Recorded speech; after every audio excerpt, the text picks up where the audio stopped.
ਟੋਕਲੇਟ ਸਾਹਿਬ, ਤੁਹਾਨੂੰ ਲੱਗਦਾ ਹੈ ਕਿ ਇਸ ਦੇ ਵਿੱਚ ਕੋਈ ਦਿੱਕਤ ਨਹੀਂ ਹੋਣੀ ਚਾਹੀਦੀ? ਜਿਵੇਂ ਸਵਾਲ ਚੁੱਕੇ ਜਾ ਰਹੇ ਨੇ, ਸਰਕਾਰ ਕਹਿ ਰਹੀ ਕਿ ਕਾਨੂੰਨ ਦੇ ਮੁਤਾबिक ਸਭ ਕੁਝ ਕਰ ਰਹੇ ਹਾਂ, ਹਾਈ ਕੋਰਟ 'ਚ 8 ਪਟੀਸ਼ਨਾਂ ਪਹੁੰਚ ਗਈਆਂ, ਹਾਈ ਕੋਰਟ ਨੇ ਸਟੇ ਨਹੀਂ ਕੀਤਾ।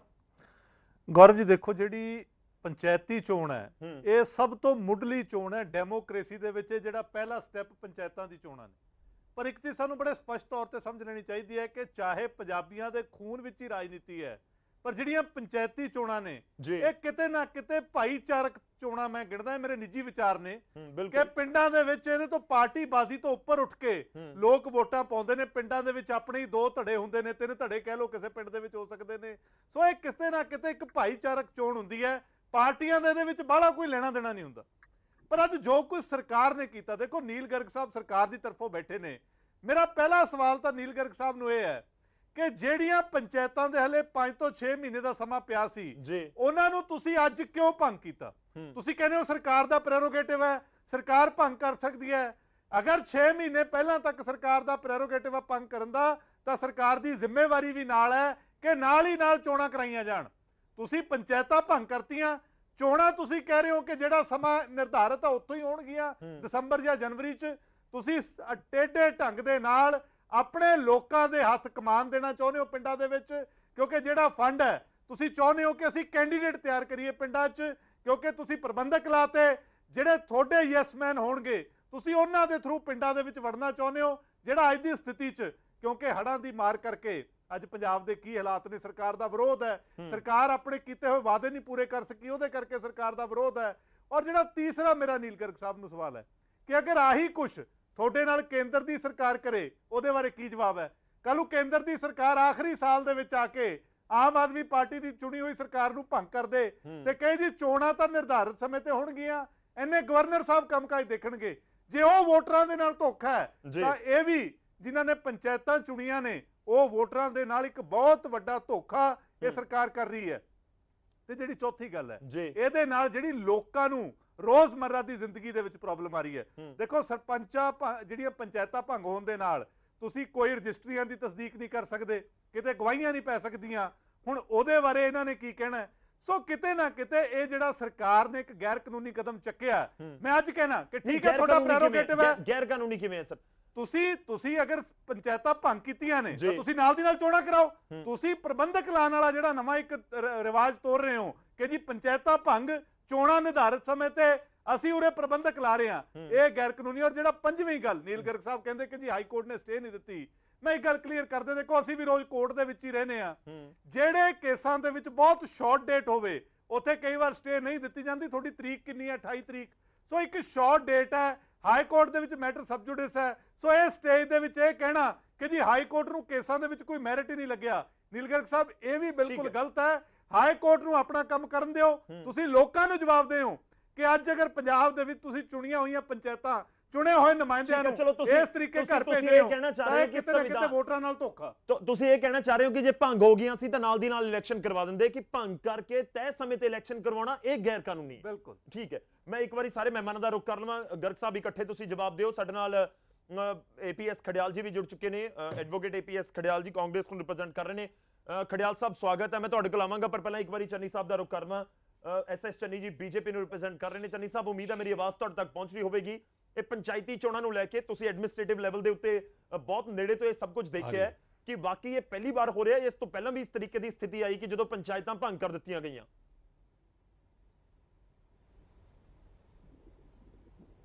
ਦੇਖੋ ਗੌਰਵ, ਗੱਲ ਇਹ ਹੈਗੀ ਹੈ ਕਿ ਜਦੋਂ ਵੀ ਚਾਹੇ ਸਟੇਟ ਗਵਰਨਮੈਂਟ ਦੀ ਜਗ੍ਹਾ ਤੇ ਪ੍ਰੈਜ਼ੈਂਟ ਰੂਲ ਲਾਗੂ ਹੋਵੇ ਤੇ ਜਾਂ ਜਦੋਂ ਕਿਤੇ ਕੋਈ ਐਡਮਿਨਿਸਟ੍ਰੇਟਰ ਲੱਗਣ, ਕਿਉਂਕਿ ਇਹ ਜਿਹੜੇ ਉਹ ਸਭ ਤੋਂ ਬਹੁਤ ਮਾੜੀ ਤੇ ਮੰਦਭਾਗੀ ਇਹ ਗੱਲਾਂ ਇਹ ਮੰਨੀਆਂ ਗਈਆਂ ਨੇ ਜੀ, ਕਿਉਂਕਿ ਇਹ ਜਿਹੜੀਆਂ ਜਿਹੜੀ ਸਾਡੀ ਮਦਰ ਆਫ ਦੀ ਮੈਨੂੰ ਆਵਾਜ਼ ਹੀ ਨਹੀਂ ਆ ਰਹੀ ਕਿਸੇ ਦੀ, ਉਹ ਸਾਡੀ ਪੰਚਾਇਤ ਹੈ। ਔਰ ਉਹ ਗ੍ਰਾਮ ਸਭਾ ਜਿਹੜੀ ਹੁੰਦੀ ਹੈ ਇੱਕ ਠੀਕ ਹੈ। ਗਰਗ ਸਾਹਿਬ ਦੇ ਕੋਲ ਆਵਾਜ਼ ਨਹੀਂ ਪਹੁੰਚਦੀ ਮੇਰੀ ਔਰ ਬਾਕੀ ਮਹਿਮਾਨਾਂ ਦੀ। ਮੈਂ ਆਪਣੀ ਟੀਮ ਨੂੰ ਕਹਾਂਗਾ ਇੱਕ ਵਾਰੀ ਜ਼ਰੂਰ ਚਾਹੇ ਉਹਨਾਂ ਨੂੰ ਆਪਾਂ ਫੋਨ ਲਾਈਨ ਤੇ ਜੋੜ ਲਈਏ। ਠੀਕ ਹੈ ਚੰਨੀ, ਤੁਸੀਂ ਆਪਣੀ ਗੱਲ ਕੰਪਲੀਟ ਕਰ ਸਕਦੇ ਹੋ। ਹਾਂਜੀ, ਸੋ ਇਹ ਸਾਡੀ ਜਿਹੜੀ, ਮੈਂ ਤਾਂ ਇਹ ਕਹੂੰਗਾ ਕਿ ਜਿਹੜੀ ਡੈਮੋਕ੍ਰੇਸੀ ਦੀ ਮਦਰ ਹੈ ਜਿਹੜੀ ਪੰਚਾਇਤ ਹੈਗੀ, ਉਹਦਾ ਇਹਨਾਂ ਨੇ ਕਤਲ ਕਰਤਾ। ਔਰ ਇਸ ਕਰਕੇ ਤੁਸੀਂ ਦੇਖੋ, ਇਹ ਸਰਕਾਰ ਦਾ ਜੇ ਸਾਲ 1.5 ਸਾਲ ਹੋਇਆ, ਸਰਕਾਰ ਚੱਲਣੀ ਹੈ, ਮੈਨੂੰ ਇਹ ਨਹੀਂ ਸਮਝ ਆਉਂਦੀ ਵੀ ਇਹਨਾਂ ਨੂੰ ਕਾਹਲ ਕਿਸ ਗੱਲ ਦੀ ਸੀ ਕਿ ਜਿਹੜਾ 6 ਮਹੀਨਿਆਂ ਦਾ ਟੈਨਿਓਰ ਰਹਿੰਦਾ ਹੈਗਾ ਜੀ, ਉਹਦੇ ਰਹਿੰਦੇ ਹੁੰਦਿਆਂ ਵੀ ਇਹਨਾਂ ਨੇ ਉਹ ਸਾਰੇ ਡਿਸੋਲਵ ਕਰਤੀਆਂ। ਤੇ ਜਿਹੜਾ ਆਰਡਰ ਵਨ ਲਾਈਨਰ ਹੈਗਾ ਉਹਦੇ ਵਿੱਚ ਕੋਈ ਇਹਨਾਂ ਨੇ ਕੋਈ ਫੈਕਟਸ ਜਾਂ ਕੋਈ ਰੀਜ਼ਨ ਕੁਝ ਨਹੀਂ ਦਿੱਤਾ। ਤੇ ਇਹ ਠੀਕ ਹੈ, ਪਾਵਰ ਹੈਗੀ ਉਹਦੇ ਐਕਟ ਦੇ ਵਿੱਚ, ਪਰ ਉਹ ਨਾਲ ਦੀ ਨਾਲ ਇਹ ਕਹਿੰਦਾ ਹੈ ਐਕਟ ਕਿ ਤੁਸੀਂ ਜਿਹੜਾ ਸ਼ਡਿਊਲ ਹੈਗਾ ਇਲੈਕਸ਼ਨ ਦਾ ਉਹ ਵੀ ਨਾਲ ਅਨਾਉਂਸ ਕਰੋਗੇ, ਫਿਰ ਤਾਂ ਗੱਲ ਸਮਝ ਆ ਸਕਦੀ ਹੈ। ਪਹਿਲੀ ਗੱਲ ਤਾਂ ਇਹਦੀ ਅਰਜੈਂਸੀ ਨਹੀਂ ਸਮਝ ਆਉਂਦੀ, ਕਿਉਂਕਿ ਕਿਹਨੇ ਕਿਹਾ ਵੀ ਤੁਸੀਂ ਪੰਚਾਇਤਾਂ ਨੂੰ ਡਿਸੋਲਵ ਕਰ ਦਿਓ। ਦੂਜੀ ਗੱਲ, ਜੇ ਕਰਨੀ ਹੈਗੀ ਤਾਂ ਫਿਰ ਤੁਸੀਂ ਉਹਦਾ ਜਿਹੜਾ ਸ਼ਡਿਊਲ ਹੈਗਾ ਇਲੈਕਸ਼ਨ ਦਾ ਉਹ ਕਿਉਂ ਨਹੀਂ ਬਣਾਇਆ। ਤੀਜੀ ਗੱਲ, ਜਿਹੜਾ ਹਾਈ ਕੋਰਟ ਦੇ ਵਿੱਚ ਕਿਹਾ, ਜੇ ਹਾਈ ਕੋਰਟ ਨੂੰ ਇਹਦੇ ਵਿੱਚ ਨਾ ਮੈਰਿਟ ਲੱਗਦੀ ਤਾਂ ਉਹ ਇੰਨੀ ਸ਼ਾਰਟ ਡੇਟ ਤੇ ਉਹਨਾਂ ਨੇ ਜਵਾਬ ਮੰਗਿਆ ਇਹਨਾਂ ਦਾ। ਔਰ ਹਮੇਸ਼ਾ ਜਿਹੜੀ ਇਹ ਸਰਕਾਰ ਹੈਗੀ ਹੈ, ਇਹਨਾਂ ਨੂੰ ਜਦੋਂ ਵੀ ਝਾੜ ਜਾਂ ਜੋ ਵੀ ਮਰਜ਼ੀ ਕਹਿ ਲਓ, they are being slapped by the honourable courts only, ਕਿ ਤੁਸੀਂ ਇਹੋ ਜਿਹੇ ਜਿਹੜੇ ਜਰਨੈਲੀ ਜਿਹੜੇ ਇਹੋ ਜਿਹੇ ਤੁਗਲਕੀ ਫੈਸਲੇ ਕਰਦੇ ਆ, ਇਹ ਨਹੀਂ ਇਨ ਦੀ ਇੰਟਰਸਟ ਆਫ ਦੀ। ਹੁਣ ਜਿਹੜੇ ਬੰਦੇ 5 ਸਾਲਾਂ ਸਿਲੈਕਟਡ ਹੋਏ ਨੇ ਉਹਨਾਂ ਦਾ ਕੀ ਕਸੂਰ ਹੈ, ਇੱਕ ਗੱਲ। ਦੂਜੀ ਗੱਲ, ਅਸੀਂ ਕਹਿ ਰਹੇ ਹਾਂ ਕਿ ਜੇ ਅਸੀਂ ਜੀ ਨਾਨ ਪਾਰਟੀਜ਼ਨ ਜਿਹੜੀਆਂ ਹੈਗੀਆਂ ਪੰਚਾਇਤਾਂ ਬਣਾਉਣੀਆਂ ਨੇ, ਠੀਕ ਹੈ। ਹੁਣ ਜਿਹੜੇ ਸਰਪੰਚਾਂ ਪੰਚਾਂ ਨੂੰ ਤੁਸੀਂ ਬਿਨਾਂ ਕਿਸੇ ਕਾਰਨ ਦੱਸੇ ਤੋਂ, ਉਹ ਤਾਂ ਐਕਸਪੈਕਟ ਕਰਦੇ ਸੀ ਵੀ ਸਾਨੂੰ ਕੋਈ ਆਨਰੇਰੀਆ ਮਿਲੇਗਾ, ਕੋਈ ਹੋਰ ਹੋਏਗਾ, ਅਸੀਂ ਪੈਸੇ ਖਰਚ ਕਰਾਂਗੇ, ਡਿਵੈਲਪਮੈਂਟ ਦੇ ਕੰਮ ਕਰਾਂਗੇ, ਉਹ ਤਾਂ ਤੁਸੀਂ ਪਾਰਟੀ ਬਣਾ ਲਏ।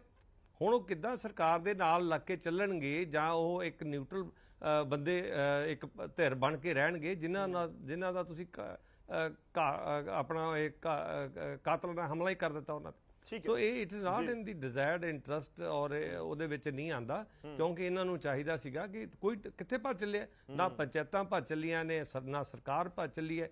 2-3 ਮਹੀਨੇ ਹੋਰ ਲਗਾ ਕੇ ਤੁਸੀਂ ਆਰਾਮ ਨਾਲ ਸ਼ੁਰੂ, ਜਾਂ ਫਿਰ ਇਹਦੀ ਤਿਆਰੀ ਕੀ ਹੈ, ਜਾਂ ਤਾਂ ਸ਼ਡਿਊਲ ਨਾਲ ਦੀ ਨਾਲ ਦੇਣ, ਫਿਰ ਤਾਂ ਵਨ ਕੈਨ ਅੰਡਰਸਟੈਂਡ ਵੀ ਠੀਕ ਹੈ। ਤੇ ਜੇ ਸ਼ਡਿਊਲ ਹੀ ਨਹੀਂ ਹੈਗਾ, ਇਹ ਤਾਂ ਬਹੁਤ ਮਾੜੀ ਗੱਲ ਹੈਗੀ ਹੈ। It's not going to go very well with the people at large. ਠੀਕ ਹੈ, ਮੈਂ ਇੱਕ ਵਾਰ ਖੜਿਆਲ ਸਾਹਿਬ ਦਾ ਰੁਖ ਕਰਦਾ ਔਰ ਹੋਪਫੁਲੀ ਆਵਾਜ਼ ਗਰਗ ਸਾਹਿਬ ਤੱਕ ਪਹੁੰਚਦੀ ਹੋਵੇ ਬਾਕੀ ਮਹਿਮਾਨਾਂ ਦੀ, ਕਿਉਂਕਿ ਉਹਨਾਂ ਨੇ ਆਨਸਰ ਕਰਨਾ ਜਿਹੜੇ ਸਵਾਲ ਚੁੱਕੇ ਜਾ ਰਹੇ ਨੇ ਵਿਰੋਧੀਆਂ ਦੇ ਵੱਲੋਂ। ਖੜਿਆਲ ਸਾਹਿਬ, ਕਾਂਗਰਸ ਇਸ ਨੂੰ, ਕਿਉਂਕਿ ਸਾਬਕਾ ਸੀਐਮ ਚਰਨਜੀਤ ਸਿੰਘ ਚੰਨੀ ਨੂੰ ਅਸੀਂ ਸੁਣ ਰਹੇ ਸੀ, ਉਹਨਾਂ ਦੇ ਵੱਲੋਂ ਤਾਂ ਕਿਹਾ ਜਾ ਰਿਹਾ ਕਿ ਧੋਖਾ ਕਰ ਦਿੱਤਾ। ਇਹ ਧੋਖਾ ਸ਼ਬਦ ਤੁਸੀਂ ਇਸਤੇਮਾਲ ਕਿਉਂ ਕਰ ਰਹੀ ਹੈ ਕਾਂਗਰਸ? ਪੁਆਇੰਟ ਨੰਬਰ 2 ਕਿ ਹਾਈ ਕੋਰਟ ਜਾ ਰਹੇ ਹੋ, ਸਾਬਕਾ ਸੀਐਮ ਜ਼ਿਕਰ ਕਰ ਰਹੇ ਨੇ ਕਿ ਹਾਈ ਕੋਰਟ ਦਾ ਅਸੀਂ ਰੁਖ ਕਰਾਂਗੇ। ਸਰਕਾਰ ਤਾਂ ਕਲੀਅਰ ਕਰ ਰਹੀ ਹੈ ਕਿ ਜਿੱਥੇ ਹਰਪਾਲ ਚੀਮਾ ਦੀ ਸਟੇਟਮੈਂਟ ਤੁਸੀਂ ਸੁਣੀ ਹੋਏਗੀ ਕਿ ਤੁਸੀਂ ਅਦਾਲਤ ਦਾ ਰੁਖ ਕਰਨਾ ਤਾਂ ਕਰ ਲਓ। ਕੋਈ ਧੰਨਵਾਦ ਗੌਰਵ ਜੀ। ਦੇਖੋ ਗੌਰਵ ਜੀ, ਜਿਵੇਂ ਸੈਂਟਰ ਦਾ ਟੈਨਿਓਰ ਹੁੰਦਾ ਹੈ ਜੀ, ਸਟੇਟ ਦੀ ਸਰਕਾਰ ਦਾ ਟੈਨਿਓਰ ਹੁੰਦਾ ਹੈ, ਉਵੇਂ ਪੰਚਾਇਤ ਦਾ ਵੀ ਟੈਨਿਓਰ ਹੁੰਦਾ ਹੈ 5 ਸਾਲ ਦਾ। ਤੇ ਜੇ 5 ਸਾਲ ਦਾ ਟੈਨਿਓਰ ਹੈਗਾ ਹੈ, ਸੰਵਿਧਾਨ ਦੇ ਵਿੱਚ ਲਿਖਿਆ ਹੋਇਆ ਹੈ, ਤੇ ਪੰਚਾਇਤ ਜਿਹੜਾ ਐਕਟ ਵੀ ਹੈਗਾ 1994 ਦਾ, ਤੇ ਉਹਦੇ ਬਾਵਜੂਦ ਆਮ ਆਦਮੀ ਪਾਰਟੀ ਦੀ ਸਰਕਾਰ ਕਿਉਂ ਕਨਸਟੀਟਿਊਸ਼ਨ ਤੇ ਪੰਚਾਇਤੀ ਰਾਜ ਐਕਟ ਨੂੰ ਵਾਇਲੇਟ ਕਰ ਰਹੀ ਹੈ? ਟੈਨਿਓਰ ਨੂੰ ਪਹਿਲਾਂ ਹੀ ਡਿਸੋਲਵ ਕਰਕੇ, ਅਜੇ 5 ਮਹੀਨੇ ਪਏ ਸੀ ਗੌਰਵ ਜੀ, ਉਹਦੇ ਬਾਵਜੂਦ ਇਹਨਾਂ ਨੇ ਡਿਸੋਲਵ ਕਰਤੀ। ਹੁਣ ਆਪਣਾ ਸਵਾਲ ਇਹ ਹੈ ਸਰਕਾਰ ਨੂੰ ਕਿ ਆ 5 ਮਹੀਨਿਆਂ ਦੇ ਵਿੱਚ ਲੋਕ ਜਿਹੜੇ ਉਹਨਾਂ ਦੇ ਇਸ਼ੂਜ਼ ਹੈ, ਜਿਹੜੇ ਉਹਨਾਂ ਦੀਆਂ ਗ੍ਰੀਵੈਂਸਸ ਹੈ, ਕਿਹਦੇ ਕੋਲੇ ਲੈ ਕੇ ਜਾਣਗੇ? ਸਵਾਲ ਨੰਬਰ 1, ਕਿਉਂਕਿ ਸਰਕਾਰ ਤਾਂ ਬਿਜ਼ੀ ਹੈ ਛੱਤੀਸਗੜ੍ਹ ਜਾਣ ਦੇ ਵਿੱਚ, ਇਲੈਕਸ਼ਨ ਗੋਇੰਗ ਸਟੇਟਸ ਦੇ ਵਿੱਚ ਜਾਣ ਚ ਸਰਕਾਰ ਬਿਜ਼ੀ ਹੈ। ਦੇਅਰਫੋਰ ਮੈਂ, ਚੰਨੀ ਸਾਹਿਬ ਕਾਈਂਡਲੀ ਇੰਟਰਪਟ ਨਾ ਕਰੋ, ਆਵਾਜ਼ ਆ ਰਹੀ ਹੈ ਬਹੁਤ ਜ਼ਿਆਦਾ। ਸੋ ਦੂਜੀ ਗੱਲ ਇਹ ਹੈ ਗੌਰਵ ਜੀ ਕਿ ਸਰਕਾਰ ਬਿਜ਼ੀ ਹੈ ਆਪਦੇ ਕੈਂਪੇਨਿੰਗ ਦੇ ਵਿੱਚ, ਆਪਦੀ ਐਡਵਰਟਾਈਜ਼ਿੰਗ ਦੇ ਵਿੱਚ। ਸਰਪੰਚ ਜਿਹੜੇ ਗਰਾਊਂਡ ਲੈਵਲ ਤੇ ਕੁਝ ਕੰਮ ਕਰਦੇ ਸੀਗੇ, ਇਹਨਾਂ ਨੇ ਉਹਨਾਂ ਨੂੰ ਵੀ ਦੂਰ ਕਰਤਾ ਲੋਕਾਂ ਤੋਂ। ਇਹ ਆਮ ਆਦਮੀ ਪਾਰਟੀ ਦੀ ਸਰਕਾਰ ਉਹ ਸਰਕਾਰ ਹੈ ਜਿਹੜੀ ਭਾਰਤੀ ਜਨਤਾ ਪਾਰਟੀ ਨੂੰ ਲੈਕਚਰ ਦਿੰਦੀ ਹੁੰਦੀ ਸੀਗੀ ਕਿ ਤੁਸੀਂ ਡੰਡਾ ਤੰਤਰ ਬਣਾ ਰਹੇ ਹੋ, ਭੈ ਤੰਤਰ ਬਣਾ ਰਹੇ ਹੋ, ਲੋਕਤੰਤਰ ਖਤਮ ਕਰ ਰਹੇ ਹੋ। ਉਹੀ ਆਮ ਆਦਮੀ ਪਾਰਟੀ ਬੀਜੇਪੀ ਦੇ ਨਕਸ਼ੇ ਕਦਮ ਤੇ ਚੱਲ ਰਹੀ ਹੈ। ਮੈਂ ਕਹਿੰਦਾ ਬੀਜੇਪੀ ਵੀ 2 ਕਦਮ ਪਿੱਛੇ ਛੱਡ ਗਈ ਹੈ। ਦੂਜੀ ਗੱਲ ਗੌਰਵ ਜੀ, ਜਦੋਂ ਇਹ ਚੀਜ਼ ਕਰਦੇ ਤੇ ਹੁੰਦਾ ਕੀ ਹੈ, ਇੱਕ ਤਾਂ ਜਿਹੜੇ ਸਰਪੰਚ ਹੈ ਉਹਨਾਂ ਦਾ ਕਨਸਟੀਟਿਊਸ਼ਨਲ ਰਾਈਟ ਵਾਇਲੇਟ ਹੁੰਦਾ ਹੈ, ਉਹ ਇਲੈਕਟ ਹੋਏ ਹੈ, ਦੇ have bean elected by the people. ਤੁਸੀਂ ਉਹਨਾਂ ਨੂੰ ਅੰਡਰਮਾਈਨ ਕਰ ਰਹੇ ਹੋ, ਲੋਕਾਂ ਨੂੰ ਅੰਡਰਮਾਈਨ ਕਰ ਰਹੇ ਹੋ, ਸਾਡੇ ਸੰਵਿਧਾਨ ਨੂੰ, ਸਾਡੇ ਲੋਕਤੰਤਰ ਨੂੰ, ਸਾਡੇ ਕਾਨੂੰਨ ਨੂੰ, ਸਾਰੀਆਂ ਚੀਜ਼ਾਂ ਨੂੰ ਅੰਡਰਮਾਈਨ ਕਰ ਰਹੀ ਆਮ ਆਦਮੀ ਪਾਰਟੀ ਦੀ ਸਰਕਾਰ। ਤੇ ਇੱਕ ਫਾਇਦਾ ਤਾਂ ਦੱਸ ਦਿਓ, ਇੱਕ ਫਾਇਦਾ ਕੀ ਹੋਇਆ ਇਸ ਚੀਜ਼ ਨਾਲ? ਤੇ 5 ਮਹੀਨਿਆਂ ਜਾਂ ਤਾਂ ਹੁੰਦਾ ਗੌਰਵ ਜੀ ਕਿ ਇਲੈਕਸ਼ਨ ਕਰਾਉਣਾ ਹੁੰਦਾ ਇਹਨਾਂ ਨੇ ਨਾਲ ਦੀ ਨਾਲ, ਸਮਝ ਆਉਂਦਾ ਸੀਗਾ, ਲੇਕਿਨ 5 ਮਹੀਨੇ ਦਾ ਜਿਹੜਾ ਵੋਇਡ ਹੈ, ਉਹ ਵੋਇਡ ਕਿਉਂ ਕਰ ਰਹੀ ਆਮ ਆਦਮੀ ਪਾਰਟੀ ਦੀ ਸਰਕਾਰ? ਮਤਲਬ ਇਹ ਬੀਜੇਪੀ ਹੁੰਦੇ ਸੀਗੇ ਇਲੈਕਸ਼ਨ ਕਰਾਉਣਾ ਬੰਦ ਕਰ ਦੇਣਗੇ, ਤੇ ਆਮ ਆਦਮੀ ਪਾਰਟੀ ਦੀ ਸਰਕਾਰ ਨੇ ਆ 5 ਮਹੀਨੇ ਆਪ ਨਹੀਂ ਇਲੈਕਸ਼ਨ ਹੁੰਦੇ ਰਹੇ। ਮੈਨੂੰ ਦੱਸੋ ਇਹ ਕਿਉਂ? ਦੂਜੀ ਗੱਲ ਗੌਰਵ ਜੀ, ਤੁਸੀਂ ਇਹ ਦੇਖੋ ਕਿ ਜਿਹੜੀਆਂ ਫਾਈਨੈਂਸ਼ੀਅਲ ਟ੍ਰਾਂਜੈਕਸ਼ਨਸ ਹੈ ਉਹ ਵੀ ਬੰਦ ਕਰ ਦਿੱਤੀਆਂ ਗਈਆਂ। ਮਤਲਬ ਕਿ ਆਮ ਆਦਮੀ ਪਾਰਟੀ ਦੀ ਸਰਕਾਰ ਦੱਸੇ ਵੀ ਫਾਈਨੈਂਸ਼ੀਅਲ ਜੇ ਕੋਈ ਡਿਵੈਲਪਮੈਂਟ ਕਰਨੀ ਹੈ, ਕਿਤੇ ਕਿਸੇ ਪਿੰਡ 'ਚ ਬਹੁਤ ਵੱਡਾ ਕੋਈ ਨੁਕਸਾਨ ਹੈ, ਕੋਈ ਚੀਜ਼ ਹੈ ਜਿੱਥੇ ਪੈਸਾ ਲਾਉਣ ਦੀ ਲੋੜ ਹੈ, ਤੁਸੀਂ ਫਾਈਨੈਂਸ਼ੀਅਲ ਟ੍ਰਾਂਜੈਕਸ਼ਨ ਤਾਂ ਰੋਕਤੀਆਂ, ਉੱਥੇ ਹੁਣ ਕਿਵੇਂ ਕੁਝ ਹੋਊਗਾ? ਕਿਵੇਂ ਉਹ ਕਹਿੰਦੇ ਜਿਹੜੇ ਵਿਕਾਸ ਦੇ ਕੰਮ ਚੱਲ ਰਹੇ ਨੇ ਉਹ ਚੱਲਦੇ ਰਹਿਣਗੇ, ਉਹਨਾਂ ਦੇ ਉੱਤੇ ਕੋਈ ਰੋਕ ਨਹੀਂ ਹੈ। ਨਹੀਂ, ਫਾਈਨੈਂਸ਼ੀਅਲ ਟ੍ਰਾਂਜੈਕਸ਼ਨ ਜਿਹੜੇ ਹੈਗੇ ਆ ਗ੍ਰਾਮ ਪੰਚਾਇਤ ਦੇ, they have been stayed till further orders. Gaurav ji, ਮੈਂ ਸਪੈਸੀਫਾਈ ਕਰਦਾ। ਦੂਜੀ ਗੱਲ ਇਹ ਕਿ ਤੁਸੀਂ ਇਹ ਦੇਖੋ ਕਿ ਜਦੋਂ ਆਪਣਾ ਆਮ ਆਦਮੀ ਪਾਰਟੀ ਦੀ ਸਰਕਾਰ ਨਾਲ ਛੋਟੀ ਜਿਹੀ ਟਸਲ ਹੋਈ ਹੁੰਦੀ ਹੈ ਗਵਰਨਰ ਸਾਹਿਬ ਦੀ, ਨਾਲ ਦੀ ਨਾਲ ਕੋਰਟ ਚਲੇ ਜਾਂਦੇ, ਨਾਲ ਦੀ ਨਾਲ।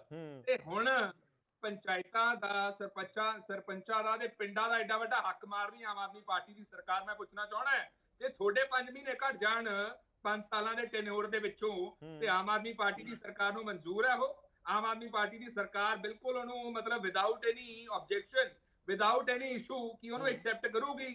ਤੇ ਜੇ ਕਰੂਗੀ ਫਿਰ ਤਾਂ ਜਸਟੀਫਾਈ ਕਰ ਸਕਦੇ ਹੋ, ਤੇ ਜੇ ਨਹੀਂ ਕਰੂਗੀ ਫਿਰ ਆਮ ਆਦਮੀ ਪਾਰਟੀ ਦੀ ਸਰਕਾਰ ਇਹਨੂੰ ਕਿਵੇਂ ਜਸਟੀਫਾਈ ਕਰ ਸਕਦੀ ਹੈ?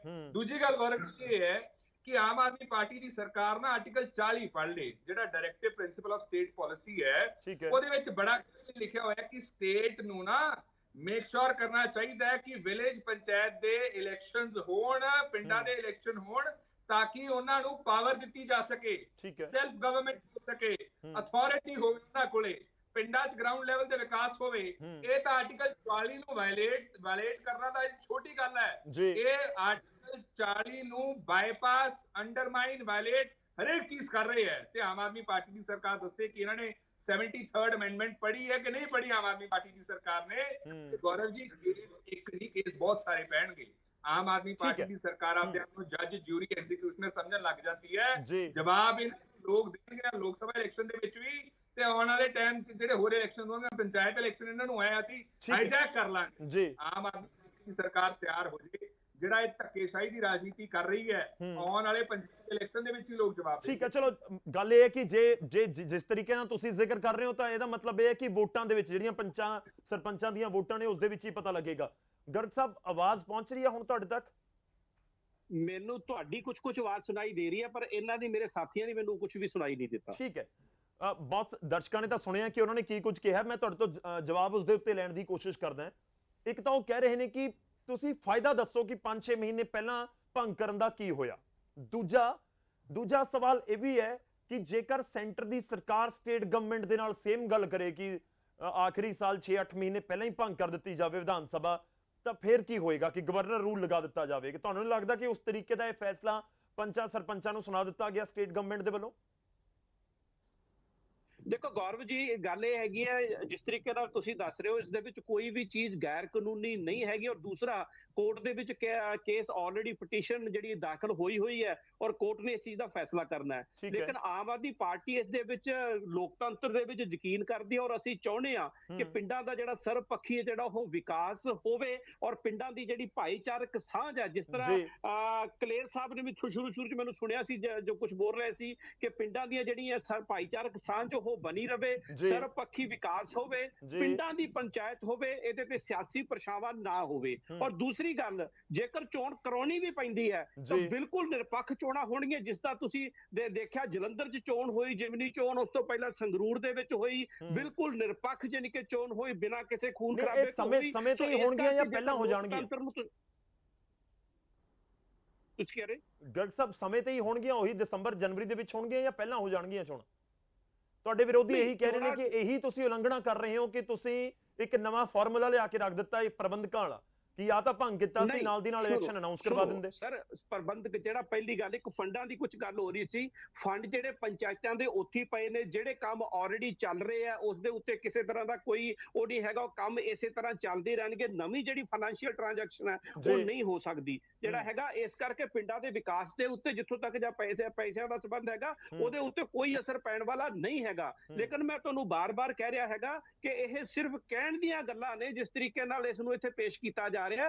ਅਸਲੀਅਤ ਇਹ ਹੈਗੀ ਹੈ ਪਿੰਡਾਂ ਦੇ ਲੋਕ ਇਸ ਗੱਲੋਂ ਖੁਸ਼ ਨੇ। ਬਹੁਤ ਸਾਰੇ ਪਿੰਡਾਂ 'ਚੋਂ ਫੰਡਾਂ ਦੀ ਦੁਰਵਰਤੋਂ ਦੀਆਂ ਸ਼ਿਕਾਇਤਾਂ ਆ ਰਹੀਆਂ ਸੀ, ਕਿਉਂਕਿ ਜਦੋਂ ਚੋਣਾਂ 'ਚ 2 ਜਾਂ 3 ਮਹੀਨੇ 4 ਮਹੀਨੇ ਰਹਿ ਜਾਂਦੇ ਆ, ਅਸੀਂ ਦੇਖਿਆ ਹੈਗਾ ਵਿਧਾਨ ਸਭਾ ਦੇ ਵਿੱਚ ਜਿਹੜੀਆਂ ਸਰਕਾਰਾਂ ਜਿਹੜੀਆਂ ਸੂਬੇ 'ਚ ਹੁੰਦੀਆਂ ਉਹ ਕੀ ਕਰਦੀਆਂ ਨੇ, ਸੈਂਟਰ ਦੀ ਸਰਕਾਰ ਕੀ ਕਰਦੀ ਹੈ, ਔਰ ਇਹ ਇਸੇ ਤਰ੍ਹਾਂ ਪਿੰਡਾਂ ਦੇ ਵਿੱਚ ਜਿਹੜਾ ਹੈਗਾ ਆਖਰੀ ਸਮੇਂ ਦੇ ਵਿੱਚ ਕੀ ਹੁੰਦਾ ਹੈਗਾ, ਉਹ ਚੀਜ਼ ਨਹੀਂ ਹੋਣ ਦੇਣੀ। ਫੰਡਾਂ ਦੀ ਦੁਰਵਰਤੋਂ ਨਹੀਂ ਹੋ ਸਕਦੀ। ਦੂਸਰੀ ਗੱਲ ਇੱਕ ਚੀਜ਼ ਉਚੇਚੇ ਤੌਰ ਤੇ ਹੋਰ ਕਹਿ ਦਿੰਦੇ ਆ, ਜਿੱਦਾਂ ਪਹਿਲਾਂ ਹੁੰਦਾ ਸੀ ਬੰਦਾ 25-25 30-30 ਲੱਖ ਰੁਪਈਆ ਲਗਾ ਕੇ ਇੱਕ ਸਰਪੰਚ ਚੁਣ ਕੇ ਆ ਜਾਂਦਾ ਹੈਗਾ, ਲੇਕਿਨ ਉਹ ਅੱਜ ਦੀ ਡੇਟ ਦੇ ਵਿੱਚ ਜਿਹੜੀ ਇਹ ਸਰਕਾਰ ਹੈ ਕਰਪਸ਼ਨ ਦੇ ਉੱਤੇ ਜ਼ੀਰੋ ਟੋਲਰੈਂਸ ਹੈਗੀ ਹੈ। ਜੇਕਰ ਕੋਈ 25-30 ਲੱਖ ਰੁਪਏ ਲਗਾਉਂਦਾ ਵੀ ਹੈਗਾ, ਸੋਚ ਲਵੇ ਉਹ ਪੂਰੇ ਕਿੱਥੋਂ ਕਰੇਗਾ। ਸੋ ਮੇਰਾ ਕਹਿਣ ਦਾ ਮਤਲਬ ਇਹ ਹੈਗਾ ਕਿ ਜਦੋਂ ਅਸੀਂ ਪਿੰਡ ਦੀ ਪੰਚਾਇਤ ਚੁਣਾਂਗੇ ਬਿਨਾਂ ਪਾਰਟੀਬਾਜ਼ੀ ਤੋਂ ਉੱਤੇ ਉੱਠ ਕੇ ਚੁਣਾਂਗੇ ਔਰ ਚੰਗੇ ਲੋਕਾਂ ਨੂੰ ਚੁਣ ਕੇ ਲਿਆਵਾਂਗੇ, ਪਿੰਡਾਂ ਦਾ ਵਿਕਾਸ ਹੋਏਗਾ। ਮੈਂ ਉਹੀ ਕਹਿ ਰਿਹਾ, ਮੈਂ ਤੁਹਾਡੇ ਵਿਰੋਧੀਆਂ ਤੋਂ ਜਵਾਬ ਲੈਣ ਦੀ ਕੋਸ਼ਿਸ਼ ਕਰਾਂਗਾ, ਪਰ ਲੋਕ ਜਾਣਨਾ ਚਾਹੁੰਦੇ ਨੇ ਫਾਰਮੂਲਾ ਕਿਹੜਾ ਹੈ ਕਿ ਪਿਛਲੀ ਵਾਰ ਤੋਂ ਇਸ ਵਾਰ ਇਲੈਕਸ਼ਨ ਵੱਖਰੇ ਕਿਵੇਂ ਹੋਣਗੇ। ਬਹੁਤ ਸਾਰੇ ਪਿੰਡਾਂ 'ਚ ਸਰਬਸੰਮਤੀ ਹੋ ਜਾਏਗੀ,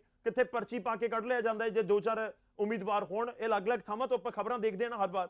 ਤਾਂ ਇਸ ਵਾਰ ਇਲੈਕਸ਼ਨ ਵੱਖਰਾ ਕਿਵੇਂ ਹੋਏਗਾ? ਪਿੰਡ ਦੇ ਵਿੱਚ ਇੱਕ ਭਾਈਚਾਰਕ ਸਾਂਝ ਨੂੰ ਰਿਪਰੈਜ਼ੈਂਟ ਕਰਦੇ ਆ ਸਰਪੰਚੀ ਦੀ ਪੰਚੀ ਦੀ ਇਲੈਕਸ਼ਨ, ਪਰ ਬਾਕੀ ਇਸ ਵਾਰ ਕੁਝ ਵੱਖਰਾ ਹੋ ਜਾਏਗਾ। ਕਲੇਰ ਸਾਹਿਬ ਦੇਖੋ, ਆ ਜਿਹੜੇ ਤਰਕ ਦਿੱਤੇ ਜਾ ਰਹੇ ਨੇ ਉਹ ਕਹਿ ਰਹੇ ਨੇ ਇੱਕ ਤਾਂ ਵੱਖ-ਵੱਖ ਥਾਵਾਂ ਤੇ ਫੰਡਾਂ ਦੀ ਦੁਰਵਰਤੋਂ ਦੀ ਜਾਣਕਾਰੀ ਮਿਲ ਰਹੀ ਸੀ, ਇਸ ਕਰਕੇ ਐਕਸ਼ਨ ਲੈਣਾ ਪਿਆ, ਔਰ ਕਿਸੇ ਤਰੀਕੇ ਨਾਲ ਕੋਈ ਅਸਰ ਨਹੀਂ ਪਏਗਾ ਪਿੰਡਾਂ ਦੇ ਵਿਕਾਸ ਦੇ ਉੱਤੇ। ਤੁਸੀਂ ਦੱਸ ਦਿਓ ਕਿਵੇਂ ਪਏਗਾ। ਉਹ ਕਹਿੰਦੇ ਜਿਹੜੇ ਪੰਚਾਂ ਦੇ ਵੱਲੋਂ ਜਾਂ ਜਿਹੜੇ ਵੀ ਪਿੰਡਾਂ ਦੇ ਵਿੱਚ ਕੰਮ ਚੱਲ ਰਹੇ ਨੇ ਉਹ ਚੱਲਦੇ ਰਹਿਣਗੇ ਐਜ਼ ਇਟ ਇਜ਼, ਕੋਈ ਪ੍ਰੋਬਲਮ ਨਹੀਂ। ਦੇਖੋ 2-3 ਸਵਾਲ ਹਲੇ ਵੀ ਉਸੇ ਤਰੀਕੇ ਦੇ ਨਾਲ ਖੜੇ ਨੇ ਜਿਹੜੇ ਗਰਗ ਸਾਹਿਬ ਨਹੀਂ ਦੱਸ ਪਾ ਰਹੇ। ਦੇਖੋ ਇਹ ਗੱਲ ਬੜੇ ਸਪਸ਼ਟ ਤੌਰ ਤੇ ਹੈ ਕਿ 6 ਮਹੀਨੇ ਪਹਿਲਾਂ ਸਰਕਾਰ ਕੋਲੇ ਪਾਵਰ ਸੀ ਪੰਚਾਇਤਾਂ ਨੂੰ ਭੰਗ ਕਰਨ ਦੀ, ਪਰ ਅਗਰ ਭੰਗ ਕੀਤੀਆਂ ਸੀ ਤੇ ਨਾਲ ਹੀ ਅਗਲੀਆਂ ਚੋਣਾਂ ਦਾ ਸ਼ਡਿਊਲ ਕਿਉਂ ਨਹੀਂ ਦਿੱਤਾ? ਇਹ ਜਿਹੜਾ ਵਿੱਚ ਗੈਪ ਪਾਇਆ ਗਿਆ ਹੈ 6 ਮਹੀਨਿਆਂ ਦਾ, ਔਰ ਜਿਹੜੇ ਪ੍ਰਬੰਧਕ ਲਾਏ ਗਏ ਨੇ, ਜਿਹੜਾ ਉਸ ਪੰਚਾਇਤਾਂ ਨੂੰ ਕੰਮ ਕਰਨ ਤੋਂ ਜਾਂ ਉਹ ਫੰਡ ਵਰਤਣ ਤੋਂ ਰੋਕਿਆ ਗਿਆ, ਉਹਦੀ ਹਲੇ ਤੱਕ ਇਹ ਜਵਾਬਦੇਹੀ ਨਹੀਂ ਦੇ ਰਹੇ। ਜਿਹਦੀ ਜਾਂਚ ਕਰਾਉਣੀ ਹੈ ਪਹਿਲਾਂ ਵੀ ਤਾਂ ਖੁੱਲਾ ਸੀ, ਪਹਿਲਾਂ ਕਿਹੜਾ ਵਿਜੀਲੈਂਸ ਦਾ ਡਿਪਾਰਟਮੈਂਟ ਪੰਜਾਬ ਤੋਂ ਬਾਹਰ ਚਲਾ ਗਿਆ ਸੀ।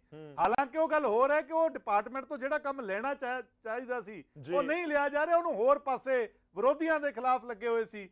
ਪਰ ਜੇ ਕਿਸੇ ਪੰਚਾਇਤ ਦਾ ਕੋਈ ਘਪਲਾ ਤਾਂ ਜਾਂਚ ਪਹਿਲਾਂ ਵੀ ਹੋ ਸਕਦੀ ਸੀ। ਸੋ ਇਸ ਤਰੀਕੇ ਦੇ ਨਾਲ ਭੰਗ ਕਰਕੇ ਪ੍ਰਬੰਧਕ ਲਾ ਕੇ ਇਹ ਕਿਹੜੀ ਐਸੀ ਜਾਂਚ ਹੈ ਜਿਹੜੀ ਪਹਿਲਾਂ ਨਹੀਂ ਹੋ ਸਕਦੀ ਸੀ? ਔਰ ਜਿਹੜੀ ਦੂਸਰੀ ਵੱਡੀ ਗੱਲ ਹੈ, ਦੇਖੋ ਆਪਾਂ ਉਹਨਾਂ ਨੂੰ ਫਾਇਦਾ ਪੁੱਛ ਰਹੇ, ਤੁਸੀਂ ਨੁਕਸਾਨ ਦੱਸ ਦਿਓ ਨਾ। ਨੁਕਸਾਨ 5 ਮਹੀਨੇ ਪਹਿਲਾਂ ਭੰਗ ਕਰਨ ਦਾ ਨੁਕਸਾਨ ਕੀ ਹੋ ਗਿਆ? ਤੁਸੀਂ ਮੈਨੂੰ ਇਹ ਦੱਸੋ ਜੀ, ਪਿੰਡਾਂ ਦੇ ਵਿੱਚ ਵੈਰੀਫਿਕੇਸ਼ਨ ਕੌਣ ਕਰੂਗਾ? ਆ ਗਰਗ ਸਾਹਿਬ ਰੋਜ਼ ਪਿੰਡਾਂ 'ਚ ਰਹਿੰਦੇ ਨੇ, ਕਿੱਥੋਂ ਕਰਾਉਣਗੇ ਲੋਕ? ਆਮ ਜਿਹੜੀ ਕਿਸੇ ਦੇ ਪਾਸਪੋਰਟ ਦੀ ਵੈਰੀਫਿਕੇਸ਼ਨ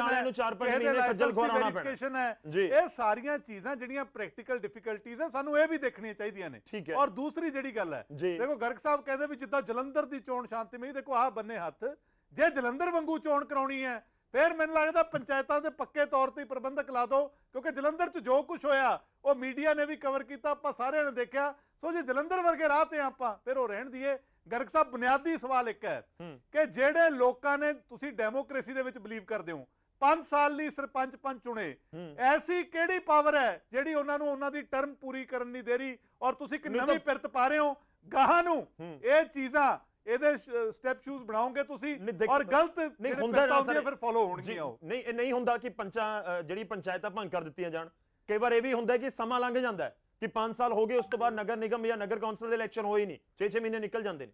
ਦੇਖੋ ਗੌਰਵ ਜੀ, ਜਿਹੜਾ ਇੱਕ ਡੈਮੋਕ੍ਰੈਟਿਕ ਕਦਰਾਂ ਕੀਮਤਾਂ ਨੇ ਉਹਨਾਂ ਦਾ ਘਾਣ ਨਹੀਂ ਹੋਣਾ ਚਾਹੀਦਾ। ਜਦੋਂ ਕਿਸੇ ਦੀ ਟਰਮ ਪਈ ਹੈ ਉਹਦੀ ਟਰਮ ਉਹਨੂੰ ਪੂਰੀ, ਦੇਖੋ ਜੇ ਇਲੈਕਸ਼ਨ ਨਹੀਂ ਹੋਈ ਉਹ ਕਿਹਦੇ ਫੇਲਿਅਰ ਕਰਕੇ ਨਹੀਂ ਹੁੰਦੀ, ਸਰਕਾਰ ਦੇ ਫੇਲਿਅਰ ਕਰਕੇ ਨਹੀਂ ਹੁੰਦੀ, ਸਰਕਾਰ ਇਲੈਕਸ਼ਨ ਨਹੀਂ ਕਰਾ ਪਾਉਂਦੀ, ਪਰ ਜਿਹੜੀ ਲੋਕਾਂ ਨੇ ਵੋਟਾਂ ਪਾਈਆਂ ਨੇ। ਦੇਖੋ ਗਰਗ ਸਾਹਿਬ ਇਸ ਗੱਲ ਦਾ ਜਵਾਬ ਲੈ ਲੈਣੇ, ਅਗਰ ਕੱਲ ਨੂੰ ਕੇਂਦਰ ਦੀ ਸਰਕਾਰ ਪੰਜਾਬ ਦੀ ਸਰਕਾਰ ਨੂੰ ਟਾਈਮ ਤੋਂ ਪਹਿਲਾਂ ਭੰਗ ਕਰ ਦੇ, ਕੀ ਇਹ ਸਵਾਗਤ ਕਰਨਗੇ ਉਸ ਫੈਸਲੇ ਦਾ? ਆਵਾਜ਼ ਪਹੁੰਚ ਰਹੀ ਹੋਣੀ, ਜਵਾਬ ਦੇਣੇ ਪੈਣਗੇ। ਗਰਗ ਸਾਹਿਬ ਜਵਾਬ ਦੇ ਦਿਓ। नील गर्ग जी।